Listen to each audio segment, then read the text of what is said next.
Ineradicable error. Just after World War II, a group of brilliant French intellectuals made famous the word existentialism, so baptizing a new orientation in not only philosophy but in theater and the novel.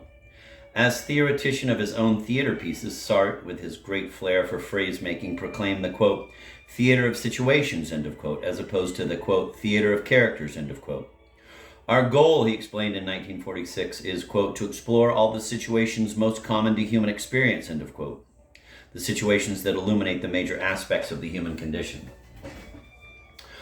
Who has not sometimes wondered, suppose I had been born somewhere else in another country in another time, what would my life have been? The question contains within it one of mankind's most widespread illusions, the illusion that brings us to consider our life situation a mere stage set, a contingent, interchangeable circumstance through which moves our autonomous continuing self. Ah, how fine it is to imagine our other lives, a dozen possible other lives, but enough daydreaming.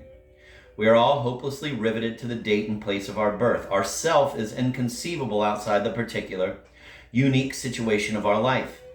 It is only comprehensible in and through that situation. If two strangers had not come looking for Joseph K. one morning to inform him that he was under indictment, he would be someone totally different from the person we know. Sartre's powerful personality, his double status as both philosopher and writer, lend support to the idea that the existential orientation of the 20th century theater and novel must come from the influence of a philosophy. This is still the old ineradicable error, the belief that the relation between philosophy and literature goes only one way, that insofar as, quote, professionals of narration, end of quote, are obliged to have ideas, they can only borrow them from, quote, professionals of thought, end of quote. Well, the shift that gradually turned the art of the novel away from its fascination with the psychological, the exploration of character, and brought it toward existential analysis, the analysis of situations that shed light on major aspects of the human condition, occurred 20 or 30 years before the existentialism vogue gripped Europe. And it was inspired not by the philosophers, but by the logic of evolution in the art of novel itself.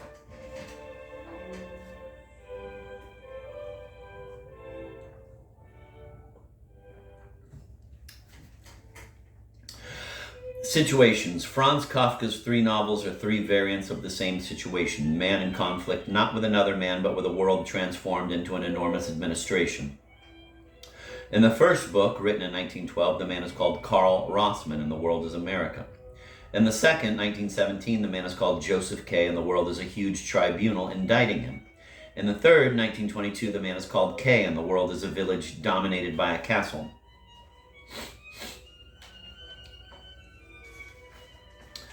Kafka may turn away from psychology to concentrate on exploring a situation, but that does not mean that his characters are not psychologically convincing, only that the psychological problematic has moved to the secondary level. Let me reread that. Kafka may turn away from psychology to concentrate on exploring a situation, but that does not mean that his characters are not psychologically convincing, only that the psychological problematic has moved to the secondary level. Whether Kay's childhood was happy or sad, whether he was his mama's pet or was raised in an orphanage, whether or not he has some great romance behind him, will have no effect on his destiny or on his behavior. It is by this reversal of the problematic, this other means of inquiry into human life, this other means of conceiving a person's identity, that Kafka sets himself off not only from past literature, but also from his great contemporaries, Proust and Joyce.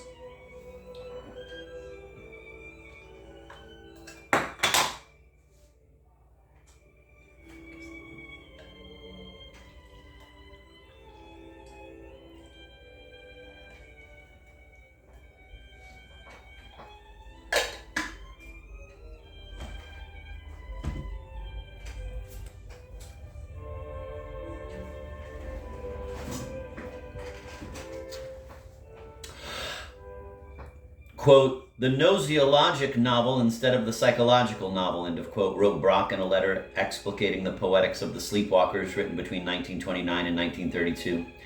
Each book of this trilogy, 1888, Passenau or Romanticism, 1903, Esch or Anarchy, 1918, Huguenot or Realism, the dates are part of the titles, is set 15 years after the preceding one in a different milieu with a different protagonist. What makes a single work of the three novels, they are never published separately, is a common situation.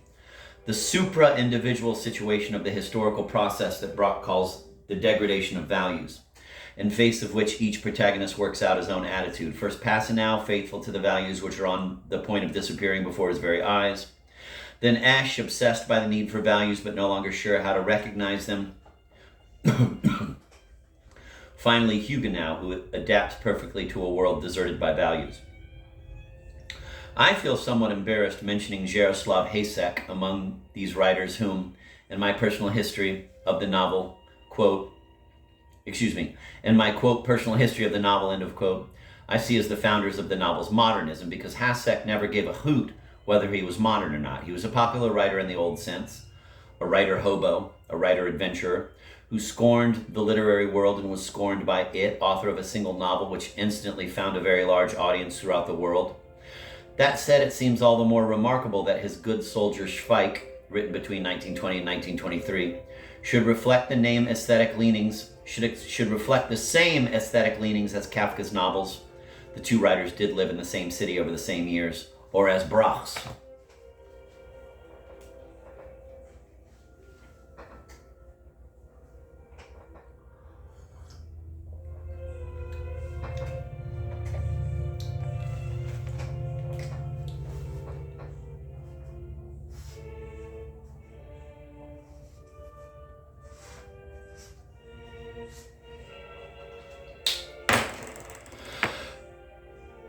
Quote, to Belgrade, end of quote, cries Schweik. Summoned to the draft board, he has himself pushed in a wheelchair through the Prague streets, lifting high a pair of borrowed crutches in a martial flourish, to the amusement of the Prague bystanders. It is the day the Austro-Hungarian Empire declared war on Serbia, unleashing the Great War of 1914, the one that for Brock comes to represent the crumbling of old values in the final segment of his trilogy. In order to live danger-free in this world, Schweik so wildly exaggerates his support for the army, the fatherland, the emperor, that no one can tell for sure whether he is a cretin or a clown.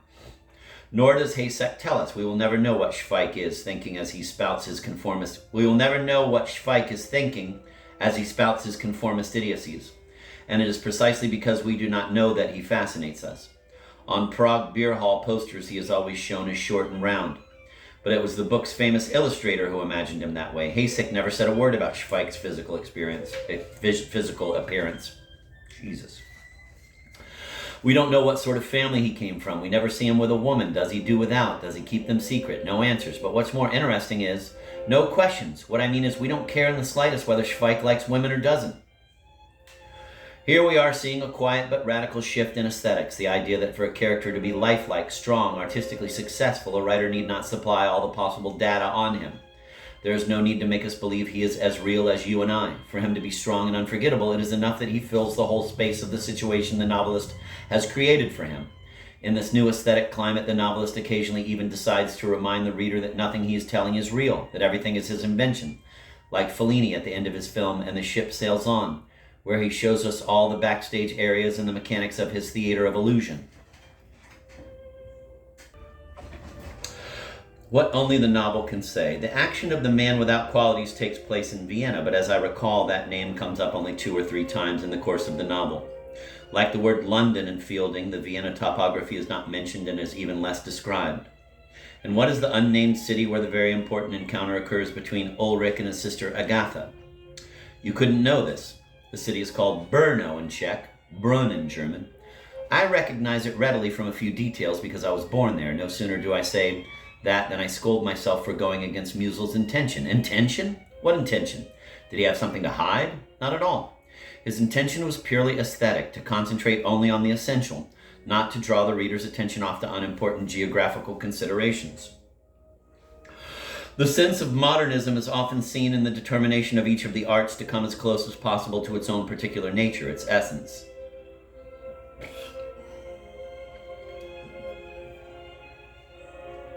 For instance, lyric poetry rejected anything rhetorical, didactic, embellishing, so as to set flowing the pure fount of poetic fantasy. Painting renounced its documentary mimetic function, whatever might be expressed by some other medium, for instance, photography.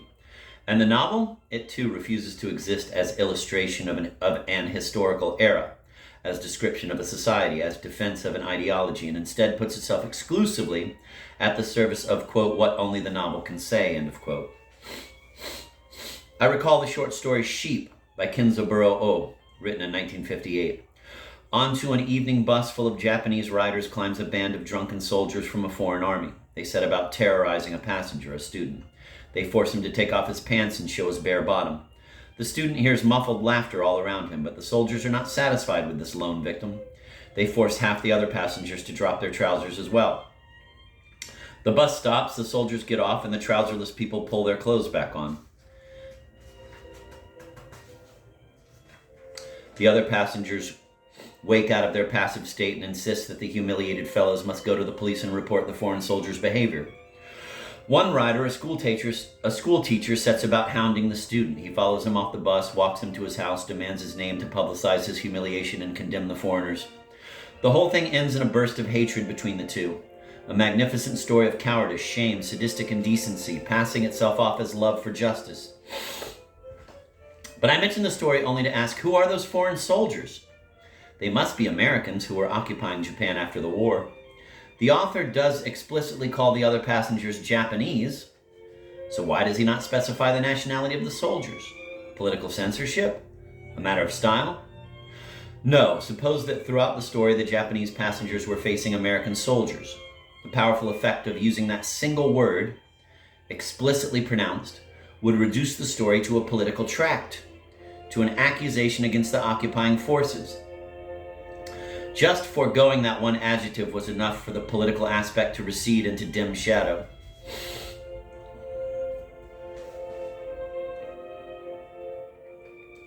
And for the light to focus on the enigma that most interested the writer, the existential enigma.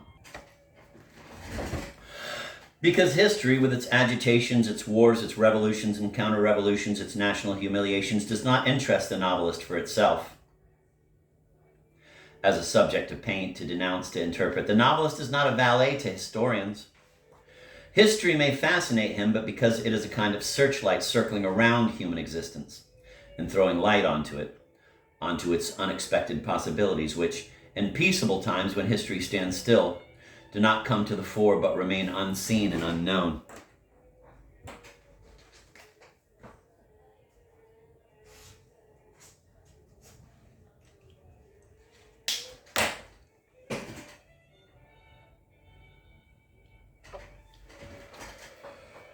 Thinking novels. The novelist's mandate to, quote, concentrate on the essential, end of quote, on what only the novel can say, doesn't it support critics who object to an author's reflections as an element alien to the novel form?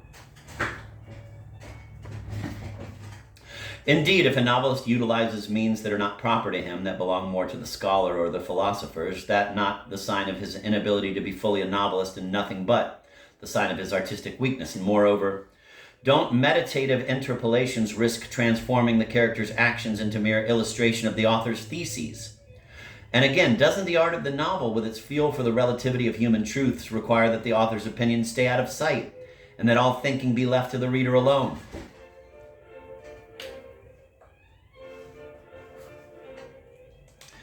The answer from Brock and Musil was utterly clear.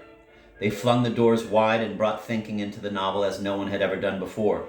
The essay called, quote, The Degradation of Values, end of quote, interpolated into The Sleepwalkers, it takes up 10 chapters, scattered through the third novel of the trilogy, is a series of analyses, of meditations, of aphorisms on the spiritual condition of Europe over the course of 3 decades. Impossible to call that essay inappropriate to the novel form, for it is what lights the wall against which the fates of the 3 protagonists crash, what binds the 3 novels into one. I can never emphasize it enough. Integrating such intellectually rigorous thinking into a novel and making it so beautifully and musically an inseparable part of the composition is one of the boldest innovations any novelist has dared in the era of modern art. But there is something even more important in my view. For these 2 Viennese, thinking is no longer felt to be an unusual element and an interruption. It is hard to call it digression, for in these thinking novels, it is constantly present, even when the novelist is recounting an action or describing a face. Tolstoy or Joyce had us hear the phrases going through the heads of Anna Karenina or Molly Bloom. Musil tells us what he himself is thinking as he levels his long gaze on Leo Fischel in his nighttime performances. Quote, a conjugal bedroom with the lights out puts a man into the position of an actor who must play before an invisible parterre the flattering, but by now rather stale, role of a hero behaving like a roaring lion. For years now, Leo's dark audience has not given off the faintest applause at the presentation, nor the slightest sign of disapproval, and surely that's enough to rattle the healthiest nerves. In the morning at breakfast, Clementine was stiff as a frozen corpse, and Leo strained to the point of trembling. Their daughter, Gerda, would see it herself regularly, and from that time on she thought of conjugal life with horror and bitter disgust, as a catfight in the dark of night, end of quote. Thus did Musil go into, quote, the soul of things, end of quote, that is, into the Fischel couple's, quote, soul of coitus, end of quote. Through the flash of a single metaphor, a thinking metaphor, he casts light on their sex life, present and past, and even onto their daughter's future. To emphasize novelistic thinking, as Brock and Musil brought it into the aesthetic of the modern novel, has nothing to do with the thinking of a scientist or a philosopher. I would even say it is purposely a-philosophic, even anti-philosophic, that is to say, fiercely independent of any system of preconceived ideas. It does not judge, it does not proclaim truths, it questions, it marvels, it plumbs. Its form is highly diverse, metaphoric, ironic, hypothetic, hyperbolic, aphoristic, droll, provocative, fanciful, and mainly it never leaves the magic circle of its characters' lives. Those lives feed it and justify it.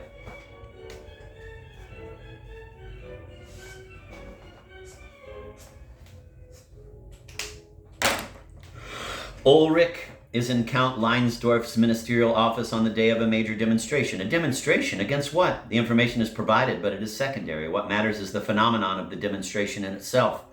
What does it mean to demonstrate in the streets? What is the significance of that collective activity so symptomatic of the 20th century?